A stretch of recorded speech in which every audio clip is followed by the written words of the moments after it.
Nova Manhã. Entrevista do dia. Consórcio Pró-Urbano já levou 334 multas. Olha só que número impressionante. Para falar desse assunto, quem está conosco hoje é o vereador Marcos Papa, que tem acompanhado de perto essa questão do consórcio Pró-Urbano e do transporte público de Ribeirão Preto. Muito bom dia, vereador. Bom dia, Papa. Seja bem-vindo. Estamos sem o áudio do Papa aqui. Papa, nós estamos sem o seu áudio. Não sei se você nos ouve. Abre o áudio aí, ok. A sua imagem está perfeita, vamos ver agora. Muito obrigado, eu tinha fechado o áudio aqui. Mas você ouviu o nosso bom dia. Você ouviu o nosso bom dia. Ouvi o bom dia do Chico Ferreira, do Igor Ramos, e mando um bom dia para o Júnior Mota e para todos que nos acompanham aqui na Nova Manhã. Tá certo, obrigado, vereador. Olha, antes da gente começar a conversar sobre essa enormidade de multas aí que o Pró-Urbano está levando, né? Se fosse transferir isso para um motorista, aí esse motorista tinha que estar preso já. Mas enfim, antes da gente falar aí desse assunto, é importante destacar aqui que nós convidamos para um debate, né? Os vereadores que estão aí acompanhando essa questão do transporte público e que têm posições, vamos dizer assim, divergentes, né? Convidamos o vereador André Rodini. O vereador disse que tinha compromissos. Convidamos então o vereador Renato Zucolotto. Também tinha exames cardiológicos. Convidamos também o vereador Alessandro Maraca. Exato. Também tinha compromissos, Igor? Também tinha compromissos, também tinha compromissos, né? O presidente da Câmara também alegou ter compromissos no horário, né? Mesmo a gente pedindo aí 10 minutinhos só na agenda, de 7 a 10, para a gente falar de um assunto importante para Ribeirão Preto, mas a gente, né? Nós fizemos o convite a todos eles, o espaço continua aberto também. O vereador Marcos Papa nos atende prontamente para falar sobre esse tema. E é importante ressaltar também, antes da manifestação do vereador Marcos Papa, que esses três vereadores, né, têm essa posição divergente, mas são vereadores que votaram favoravelmente àquele repasse de verba da prefeitura para salvar o consórcio Pró-Urbano, né? E que a gente vai abordar o assunto agora com o vereador. Bom, dito isso, vereador, e essas 334 multas aí se referem a quê? Bom, uma vez mais, bom dia a todos. Referem-se aos problemas que nós temos apontados já há mais de 6 anos. Isso era uma rotina desde o desgoverno Darcy Vera, que se repetiu no governo Nogueira, mas que nesse ano de 2021 ganhou uma atenção mais enérgica da Transerp. Esses problemas, eles já vêm acontecendo. Não é? Nós apontávamos isso na CPI do transporte, só que no desgoverno da Darcy Vera, me perdoem dizer assim, mas é assim que era, ela se comportava como sócia das empresas, não havia sequer as notificações. Não havia sequer as notificações, porque agora, com essas notificações, com essas multas, o Pró-Urbano terá o direito de se defender. São multas aplicadas, é um procedimento que é feito por conta de atraso, por conta de lotação, nós temos apontado isso com insistência. Aí já é um problema do governo Nogueira, que se agarra inaceitavelmente a um contrato assinado por uma organização criminosa e condenado pelo Tribunal de Contas. Então, o que a Transerp está fazendo agora é correto, né? A administração do Galli deu uma nova ênfase a essa questão da fiscalização. Nós tivemos uma reunião no início de janeiro, quando ele assumiu, e eu levei todos os documentos que mostravam o que as imagens cansam de mostrar. Aqui no programa, na Tati, nós vemos isso. Os ônibus lotados, fora de horário, não há ônibus aos domingos, e o Pró-Urbano insiste em não cumprir o contrato. O que não é aceitável é o prefeito insistir em manter esse contrato. E é isso que nós estamos aqui. Ontem, na comissão de estudos que nós estamos sob a presidência do vereador Zerbinato, o tema ontem foi o transporte público. Por quê? Nós estamos estudando como foi aplicado os recursos federais mandados para Ribeirão Preto para o enfrentamento à pandemia. Nós sabemos que o comércio sofreu, nós sabemos que as escolas sofreram, mas inexplicavelmente os ônibus estão lotados nos horários de pico. Nós não podemos tolerar isso porque ele é um vetor de transmissão da Covid, assim como as festas clandestinas, só para não perder a oportunidade de falar também, Chico e Igor. Eu não queria fugir do tema, mas eu queria só depois que você respondesse, eu vou deixar no ar essa pergunta. Essa comissão especial de estudos, ela está analisando, né, o comportamento, digamos assim, as ações do município durante o período da pandemia. Então, ontem foi a questão do transporte. Eu queria que depois você falasse, Papa, qual que é o calendário, né, de observações aí das ações, o que está pautado para vocês aí nesse espaço de tempo. Mas voltando à questão do transporte. Bom, as multas estão aí, 334. E aí, reveladas que foram aplicadas as multas, o que vem por aí? Será cobrado o que do consórcio? Que tipo de punição? Enfim, o que pode acontecer com o consórcio urbano que usa o contrato como bem entende? Essas multas farão cócegas no transporte, no consórcio urbano, não? Então, como eu disse aqui, o consórcio tem o direito de se defender. Ele foi multado, ele pode apresentar recurso. O que nós temos que destacar é que isso não acontecia, agora passou a acontecer. Vamos ver agora de perto, né? Eu presido a Comissão Permanente de Meio Ambiente e Mobilidade Urbana. Eu vou requisitar essas multas, essas infrações, para nós acompanharmos de perto como está sendo a defesa do pró-urbano. Porque o que as multas estão dizendo é aquilo que a gente está cansado de ver. Agora, eles têm o direito de se defender. E nós também temos o direito e o dever de fiscalizar. O que nós estamos vendo aqui nas imagens, mais uma vez, né? Eu quero inclusive pedir a ajuda, Chico e Igor e todos que nos acompanham, eu quero pedir a ajuda da Vigilância Sanitária de Ribeirão Preto. Eu quero saber se a Vigilância Sanitária concorda com o que está acontecendo dentro dos ônibus. Porque a gente adverte a administração por escrito, por imagem, constrange a atual administração com relação ao que se passa dentro dos ônibus em Ribeirão Preto, mas a administração não vem a público tomar uma providência. Falar, qualquer um fala. O que nós queremos ver é os ônibus em condições adequadas, em que pese hoje a taxa de ocupação de leitos de enfermaria e UTI estarem menores, né, em torno de 60%, nós não podemos bobear. A variante Delta está aí, muita gente insiste em não se vacinar, muita gente insiste em não usar máscara, né, uma irresponsabilidade, porque nós sabemos que a Covid, em muitos casos, é assintomático, e uma pessoa assintomática sem máscara pode contaminar até 2.000 pessoas, dependendo do lugar onde ela estiver, segundo estudos da nossa USP aqui de Ribeirão Preto. Então eu quero pedir a ajuda da Vigilância Sanitária para dizer, isso é correto? O que a Prefeitura de Ribeirão Preto vem permitindo, expondo o usuário, e acaba expondo a cidade inteira, né? Porque o usuário ele tá dentro de um foco de possível contaminação, mas ele trabalha, ele está no comércio, ele está dentro das residências. Por que essa complacência da Prefeitura com esse desmando do consórcio pró-urbano? Então essas multas, elas têm que ser cobradas. E uma atenção que nós temos que ter, não adianta assim a Transerp virar as costas para isso, é o seguinte, uma frente de investigação que estamos levando. Os motoristas do pró-urbano têm sido multados inadvertidamente. Eles têm recebido advertência de maneira inadvertida. Nós estamos acompanhando isso de perto. Qualquer mobilização, qualquer equívoco. Vou dar um exemplo aqui. O motorista muitas vezes não tem troco. É evidente que tem que ter o cartão para evitar a circulação de dinheiro. Só que o decreto que regulamenta esse contrato diz que tem que haver dinheiro para troco. Então, muito bem, esse motorista muitas vezes a pró-urbano não disponibiliza a quantidade de troco que ele precisa. O que ele faz? Ele permite muitas vezes, como ele não tem o troco para voltar, ele não pode mandar o usuário embora. Ele diz, olha, aguarde ali, pode entrar, fica no fundo e assim que vier troco eu te cobro. O pró-urbano está multando esse motorista por causa disso. Estou resumindo aqui um caso, eu quero saber se tem outros que nós temos que levar a nossa investigação adiante. O vereador, só para entender, o próprio consórcio está multando o seu trabalhador?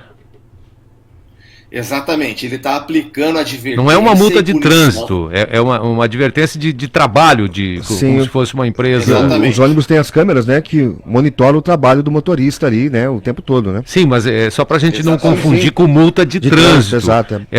É a empresa multando o seu trabalhador. Uma multa administrativa, digamos assim. É isso? E é pecuniária? É em dinheiro isso aí, vereador? Ou é advertência? Então, nós estávamos falando em multa e eu empreguei o termo errado. Realmente é uma advertência que ele recebe, em tese, por permitir que alguém entre no ônibus sem pagar. Só que ele não tem dinheiro para voltar o troco. Então, ele, para não mandar o usuário embora, o motorista respeitosamente fala: o senhor aguarda aqui, no final, na hora que eu tiver troco, o senhor volta aqui, eu cobro. Mas como tem câmera filmando, esse motorista está recebendo uma advertência. E nós sabemos que, muitas vezes, o Prourbano não disponibiliza dinheiro para troco. Só para uma melhor compreensão, vereador, a empresa está advertindo o motorista para ela, a empresa, não ser multada. Por descumprimento do seja essa. Por descumprimento do contrato. Pode ser que a razão seja essa. Mas eu acredito, pelas informações que chegam ao nosso gabinete, existe uma fábrica de advertência dentro do Prourbano para quando tiver que demitir um motorista, ele seja demitido por justa causa. É um outro aspecto aí dessas advertências, é se resguardar para fazer uma demissão por justa causa. Exatamente, nós estamos investigando, porque a quantidade de demissões por justa causa no Prourbano é muito grande. Nós estamos levando esse caso ao Ministério Público do Trabalho para que façamos uma audiência juntos e nós vamos fazer uma estatística. Porque eu sou testemunha do trabalho dos motoristas, que tem uma sobrecarga de trabalho muito grande. É a proteção da Covid, é o troco, é o banheiro dos terminais muito sujos, as nossas imagens já mostraram isso. É barata na geladeira, gente. Olha o que nós estamos falando. Nós não podemos banalizar esse horror. Muitas vezes o banheiro que o motorista usa, ele não está fechado, a população em situação de rua usa o banheiro do terminal Evangelina. Acontece que entre uma linha e outra, o motorista tem 5 minutinhos para tomar uma água e ir ao banheiro. Ele chega no banheiro imundo, ele não pode usar o banheiro. Ele volta para o ônibus para não perder o horário da linha, apertado. Nós sabemos até o risco que isso tem, né? Quando a gente está se locomovendo num veículo e com a bexiga cheia, numa colisão, existe perigo de morte. Então isso acontece com frequência. E não se vê quase os fiscais da Transerp, por quê? Porque o Prourbano dá aquele calote, que já está em 14 milhões de reais, naquela cláusula que manda pagar 2% do faturamento para a Transerp manter a equipe de fiscais. Bom, você já denunciou uma série de irregularidades, esse assunto já não é novo, né? Há alguns anos existe essa batalha, discussões da Câmara, enfim. Esse contrato, para o público em geral entender, ele vai até quando? Existiria a possibilidade de um rompimento desse contrato? E você acredita que isso um dia poderá acontecer? Só para a gente pontuar a situação desse contrato que envolve o Prourbano e o transporte coletivo em Ribeirão Preto, Papa. Existe em sim, resumo.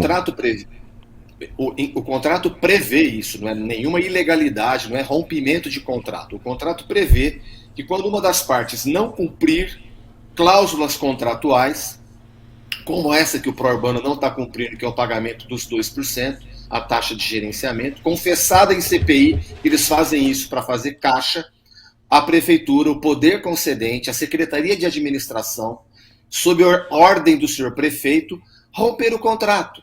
Já há elementos, eu, sinceramente, então. Já há elementos, então. Há descumprimentos contratuais, inclusive apontado em documento oficial pela Transerp no Tribunal de Justiça. O ano passado o Prourbano também pediu dinheiro, a administração foi ao Tribunal de Justiça dizer que o Prourbano não tem dinheiro, a recomposição, a transferência de dinheiro. Agora, esse ano a Prefeitura vai na Câmara dizer que o Prourbano tem direito. E eu levei essa informação ao Tribunal de Justiça perguntando, a Prefeitura está mentindo para quem? A Prefeitura está mentindo para a Justiça ou para a Câmara de Vereadores e para a cidade inteira?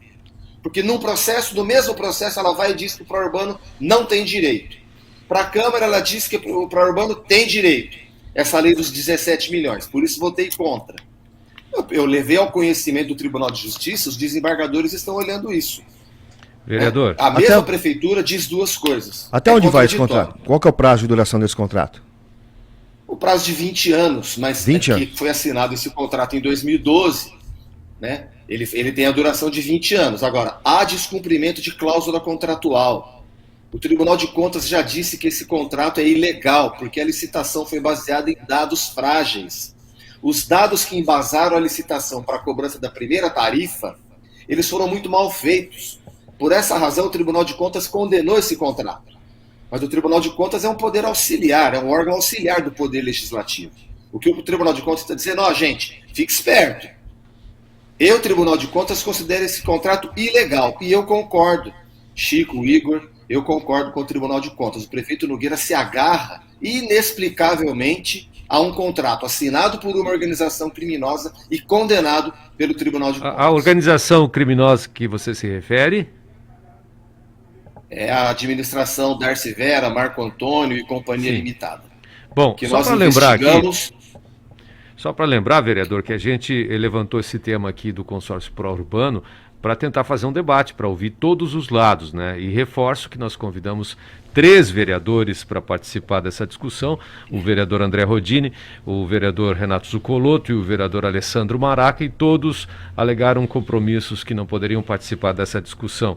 E já que o senhor tocou aí nessa questão do repasse de verbas, esse é um ponto sensível nessa discussão, porque a gente teve aquela votação que autorizava a prefeitura a dar de presente esse dinheiro para o consórcio pró-urbano, 17 milhões, Igor? Era 17 isso, milhões, né? né? Título de reparação. E esses de 3 vereadores, por contrato. coincidência, votaram favoravelmente a esse repasse, né?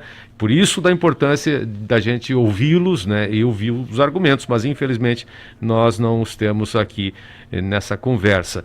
E retomando essa questão do repasse, pois não, vereador.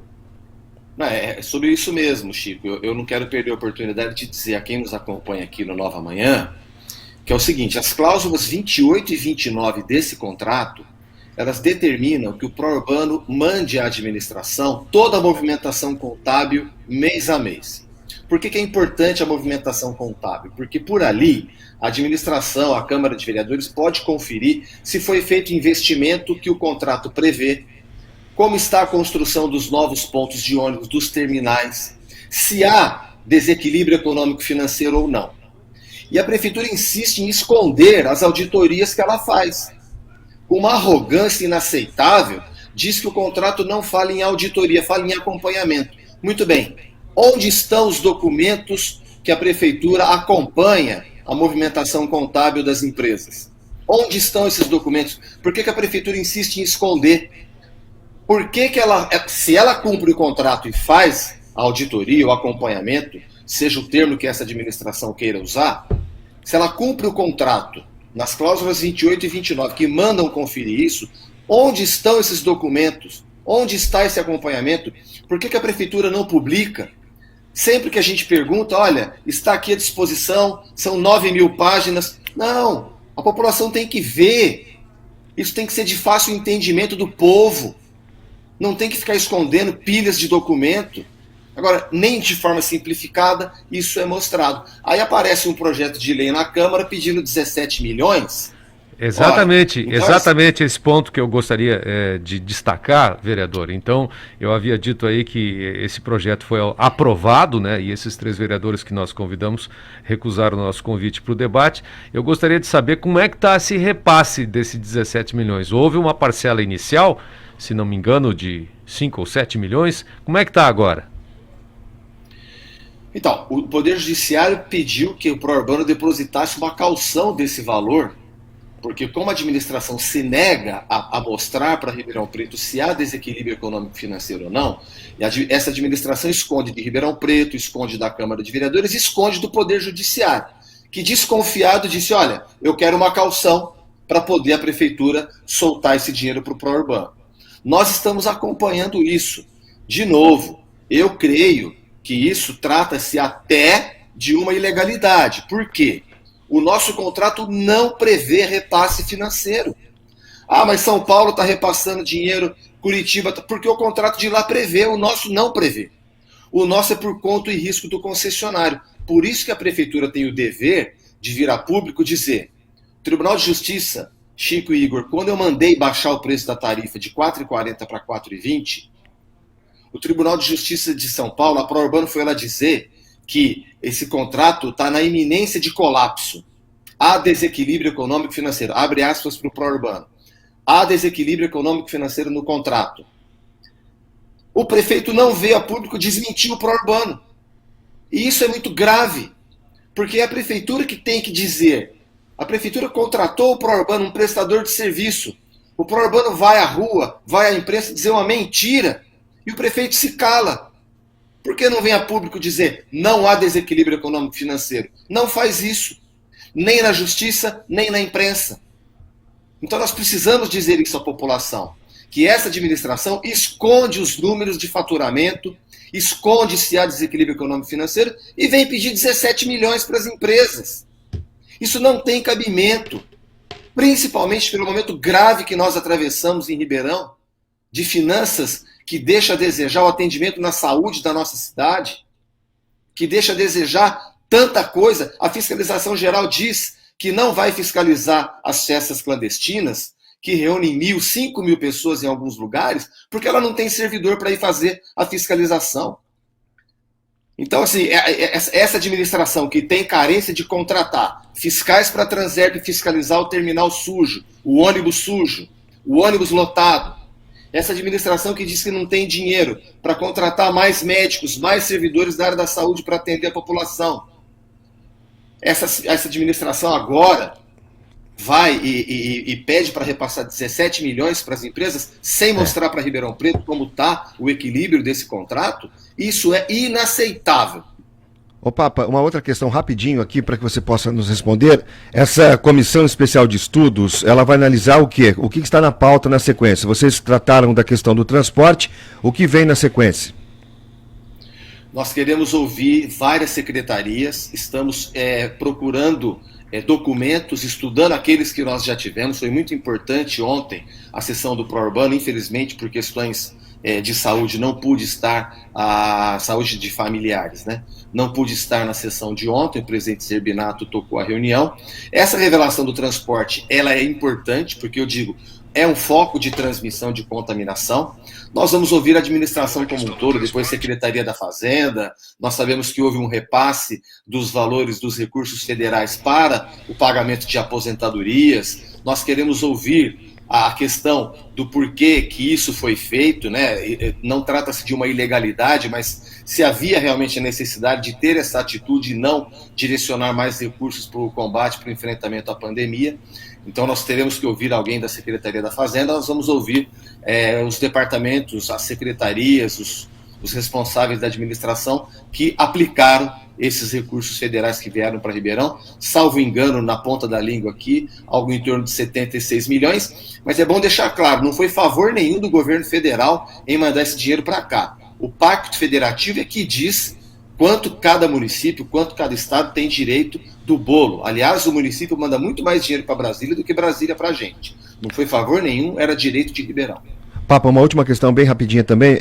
Ribeirão Preto deve perder essa unidade de pronto atendimento, né, no centro, a UBDS Central, abrindo lugar, espaço para CAPS 4, né, que vai atender aí um centro de atenção psicossocial com atendimento 24 horas. Eu queria saber a sua opinião a respeito disso. Já tivemos uma aprovação unânime por parte do Conselho Municipal de Saúde e eu queria saber a sua opinião como vereador sobre esse assunto aqui. Do ponto de vista da saúde mental, nós queremos ver como vai funcionar. Ribeirão Preto realmente tem uma subnotificação de problemas de saúde mental, existe um déficit de atendimento, o nosso Pacto da Saúde, nosso Fórum da Saúde Mental mostra isso em Ribeirão. Eu sou autor da lei de Pacto de Prevenção do Suicídio na nossa cidade. Então, do ponto de vista da saúde mental, ganha importância, nós temos que ver funcionando, porque alguns equipamentos a prefeitura tem, mas não funcionam. O caso da Coordenadoria de Bem-Estar Animal. Agora, a prefeitura tem que dizer onde vai funcionar a distrital que atende o centro da cidade. Se está tirando o PS Central dali, que equipamento da Secretaria da Saúde vai atender onde vai funcionar a distrital do centro? Nós temos o equipamento que funciona para AIDS, do programa de AIDS, ali na Prudente de Moraes, quase na Jerônimo Gonçalves, pode estar subocupado, mas, aliás, pode não, está subocupado, pode ser transferido para lá, não sei. A administração não veio dizer, e eu pergunto, onde os moradores do centro, onde será a distrital de saúde do centro da cidade? Isso a administração ainda não respondeu. Tá certo, Papa, obrigado pela entrevista, pela sua participação com a gente aqui. Entrevista que era para ser um debate, né? A gente lembra mais uma vez, convidamos 3 vereadores, os vereadores não quiseram participar, alegaram compromissos aí. Obrigado, vereador Marcos Papa. Eu agradeço a oportunidade de trazer as notícias do nosso trabalho, de falar com Ribeirão Preto, toda a nossa região aqui pelo Nova Manhã. Obrigado. Esse é o Marcos Papa, o vereador, falando com a gente aqui no Nova Manhã.